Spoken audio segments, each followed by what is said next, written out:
اللہ کے پاک نام سے اپنے آج کے سبق کا آغاز کرتے ہیں۔ سورہ البقرہ ہے، آیت نمبر 130۔ ارشاد باری تعالیٰ ہے، وَمَن يَرْغَبُ عَن مِّلَّةِ إِبْرَاهِيمَ إِلَّا مَن سَفِهَ نَفْسَهُ وَلَقَدِ اصْطَفَيْنَاهُ فِي الدُّنْيَا وَإِنَّهُ فِي الْآخِرَةِ لَمِنَ الصَّالِحِينَ۔ لفظی ترجمہ ہے،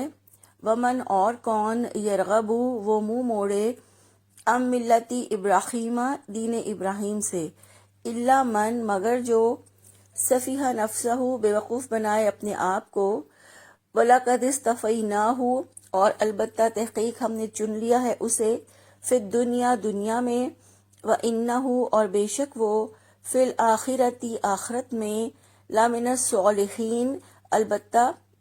نیکوکاروں میں سے ہوگا۔ بامحاورہ ترجمہ ہے، اور کون ہے جو ابراہیم علیہ السلام کی ملت یعنی ان کے دین سے منہ موڑے مگر وہی جس نے خود کو بے وقوف بنا لیا ہو،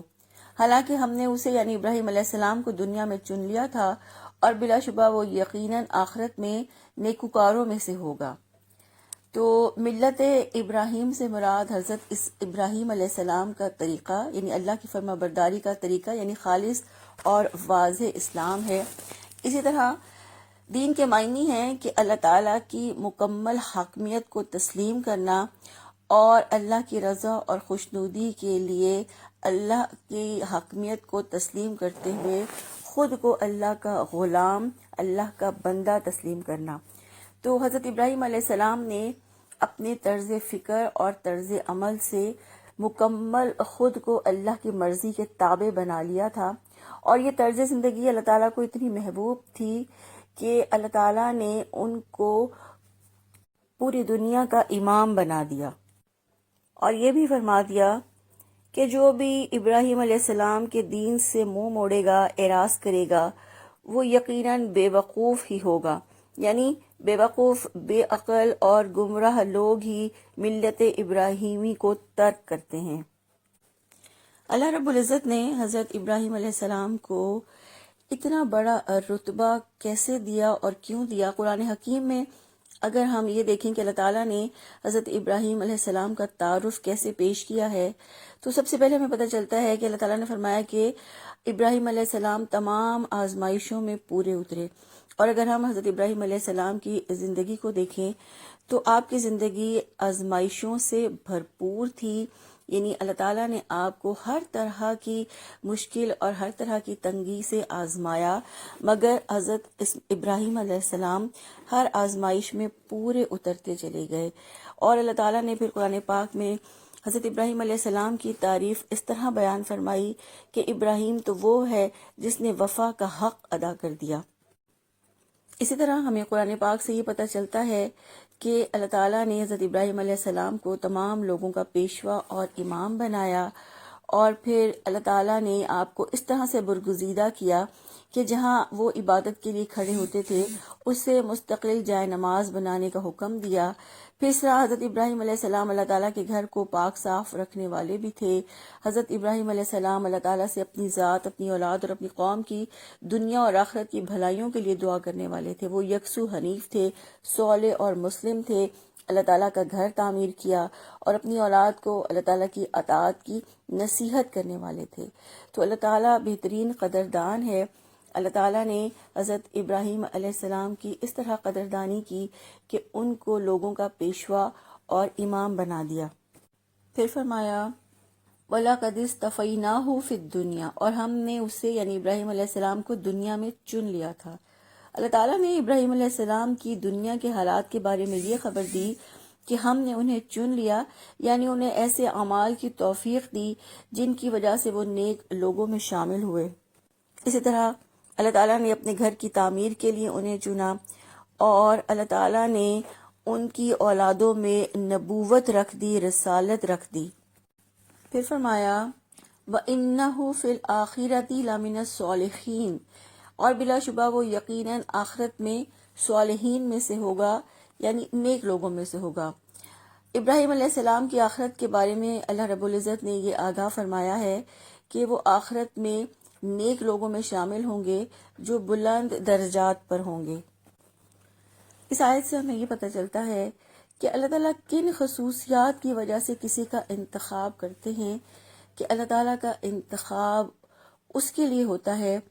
جو مکمل اطاعت اور فرما برداری کے ساتھ اپنی زندگی گزارتا ہے،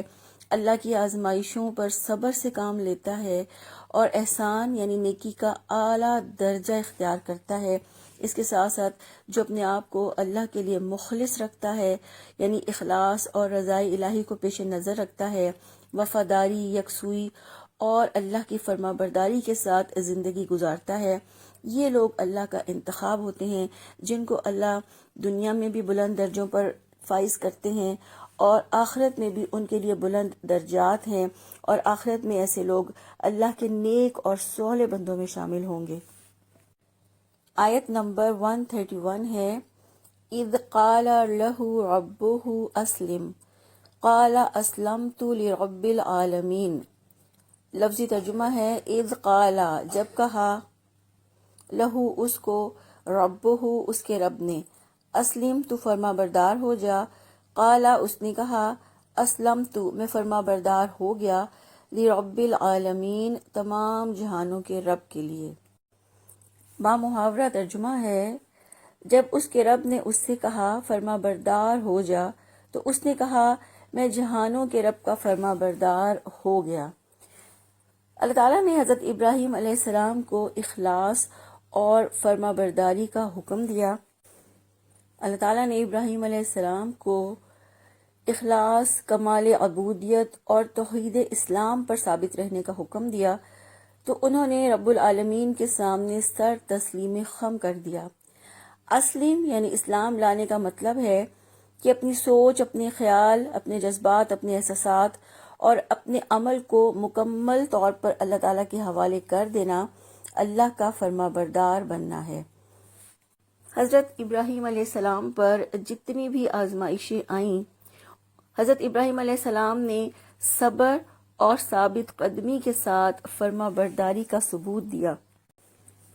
یہاں تک کہ اکلوتے بیٹے کو ذبح کرنے کا حکم آیا تو اس پر بھی سر تسلیم خم کر دیا۔ یہ حضرت ابراہیم علیہ السلام کے سلسلہ امتحانات کا آخری امتحان تھا جو اللہ تعالیٰ نے ان کا 100 برس کی عمر میں لیا۔ اللہ تعالیٰ سے دعائیں مانگ مانگ کر 87 برس کی عمر میں